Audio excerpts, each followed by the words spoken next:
আজ right form of verb নিয়ে আজ ক্লাস নিচ্ছি। তোমরা যারা ডিগ্রি পরীক্ষার্থী, এসএসসি পরীক্ষার্থী এবং এইচএসসি পরীক্ষার্থী এবং সেই সাথে যারা জব এক্সাম দিবা, তো সকলের জন্য মোস্ট ইম্পর্টেন্ট একটি চ্যাপ্টার, সেটি হচ্ছে right form of verb. Rule 2, universal truth হলে প্রেজেন্ট ইন্ডিপেন্ডেন্স হয়। আচ্ছা, ইউনিভার্সাল ট্রুথ মানে কি? চিরন্তন সত্য, চিরকালের জন্য সত্য যদি হয় তাহলে সে সেন্টেন্সটি হবে প্রেজেন্ট ইনডেফিনিট টেন্স। তাহলে আমাকে ভাবটা প্রেজেন্ট ইনডেফিনিট টেন্সে করতে হবে। তো the sun dash in the east, সূর্য পূর্ব দিকে উদয় হয়। ইস্ট মানে পূর্ব, দি সান মানে সূর্য, তাহলে সূর্য পূর্ব দিকে উদয় হয়। তাহলে এটি হচ্ছে চিরকালের জন্য সত্য এবং চিরন্তন সত্য। তাহলে এটি হবে তাহলে প্রেজেন্ট ইনডেফিনিট টেন্স। এখন প্রেজেন্ট ইনডেফিনিট টেন্স হলে এটা হচ্ছে ভার্ব 1 হবে। রাইজের ভার্ব 1 কি? রাইজ। আচ্ছা, প্রেজেন্ট ইনডেফিনিটেন্সের গঠন কি? Subject plus verb 1 plus object plus extension. আবার সেই সাথে সাবজেক্ট যদি থার্ড পারসন সিঙ্গুলার নাম্বার হয় তাহলে ভার্ব 1 এর সাথে এস অথবা ইয়ের যোগ করতে হবে। ই আছে, এর যোগ করবো, কারণ দিস সানটা হচ্ছে থার্ড পারসন সিঙ্গুলার নাম্বার, এটা হচ্ছে থার্ড পারসন সিঙ্গুলার নাম্বার। আচ্ছা, যারা দুর্বল স্টুডেন্ট, মানে টেন্সের স্ট্রাকচার মনে রাখতে খুবই কষ্ট হচ্ছে বা মনে রাখতে পারো না, তো তাদের জন্য আমি খুব সহজ করে বোঝাতে চাচ্ছি যে তোমরা প্রেজেন্ট ইন্ডিপেন্ডেন্সের রাইট ফর্ম ভার্ব যদি করতে বলে তাহলে তখন তুমি মনে করবা যে ভার্ব 1। প্রেজেন্ট ইন্ডিপেন্ডেন্স মানে ভার্ব 1, মানে কি প্রেজেন্ট ফর্ম ভার্ব 1। তো সেই ভার্ব 1 এর সাথে কখনো এস অথবা ইয়ের যুক্ত করতে হয়। আচ্ছা, তাহলে সেই ভার্ব 1, রাইজের ভার্ব 1 হচ্ছে rise, this sun third person singular number, এই জন্য এর যোগ করতে হবে, ই আছে এর যোগ করতে হবে। আচ্ছা, সেই সাথে তোমাদের জন্য একটা এক্সারসাইজ দিচ্ছি, সেটি হচ্ছে number 2, the moon dash shine at night. এটা তোমরা অবশ্যই বাসায় প্র্যাকটিস করবা। ওকে, এরপর আমরা চলে যাব 3 নম্বর রুলসে।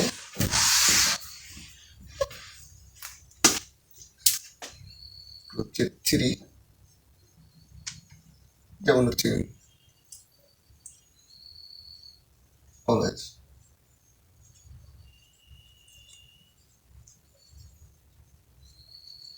রেগুলারলি,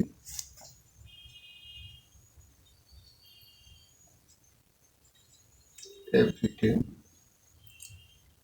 তারপর হচ্ছে অফেন,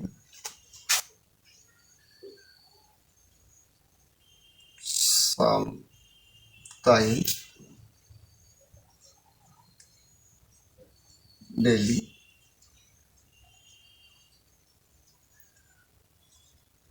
নর্মালি, জেনারেলি,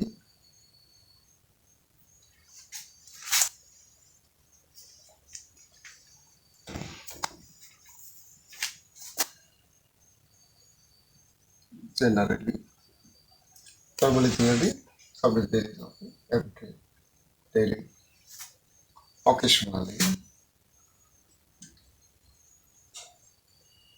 occasionally, আচ্ছা, it is থাকলে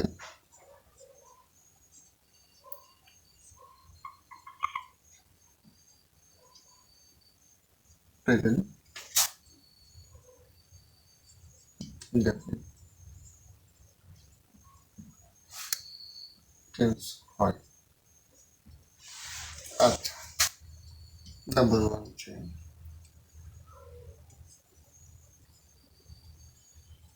always,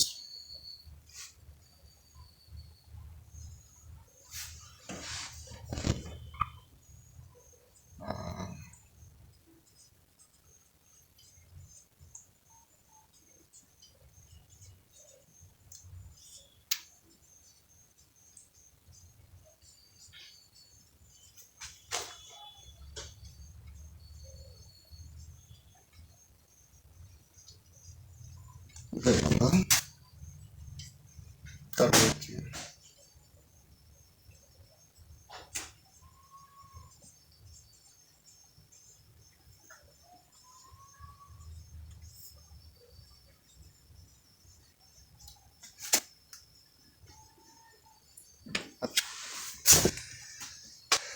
তাহলে দেখো হচ্ছে রুল নম্বর হচ্ছে 3, যদি কোনো সেন্টেন্সে অলওয়েজ মানে কি সব সময়, রেগুলারলি মানে প্রতিদিন, এভরিডে মানে প্রতিদিন, অফেন মানে প্রায়, সামটাইমস মাঝে মধ্যে, ডেইলি, নর্মালি, জেনারেলি, অকেশনালি ইত্যাদি, এগুলো কোনো একটি শব্দ যদি থাকে তাহলে সেটি হবে প্রেজেন্ট ইনডেফিনিট টেন্স।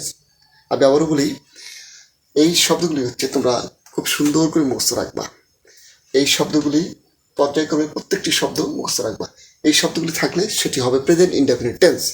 তাহলে প্রেজেন্ট ইনডেফিনিট টেন্সের স্ট্রাকচার মানে কি, সাবজেক্ট প্লাস ভার্ব মানে ভার্ব ওয়ান, রাইট ফর্ম হতে ভার্ব ওয়ান।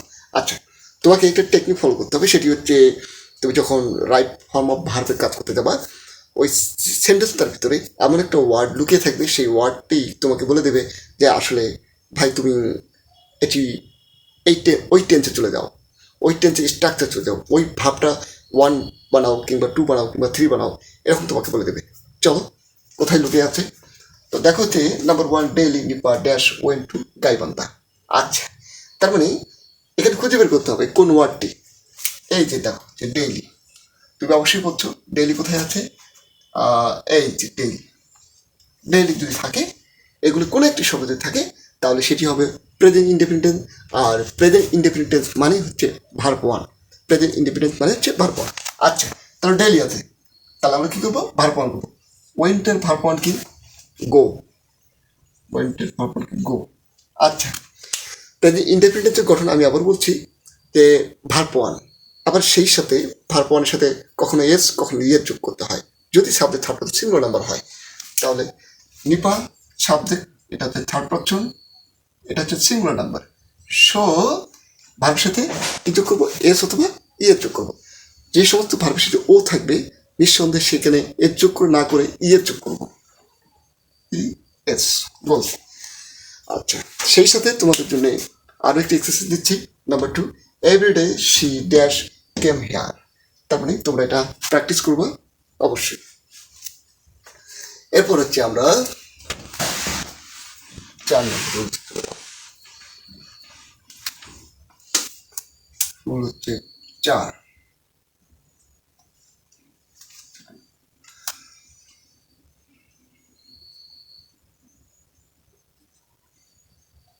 নাও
হচ্ছে।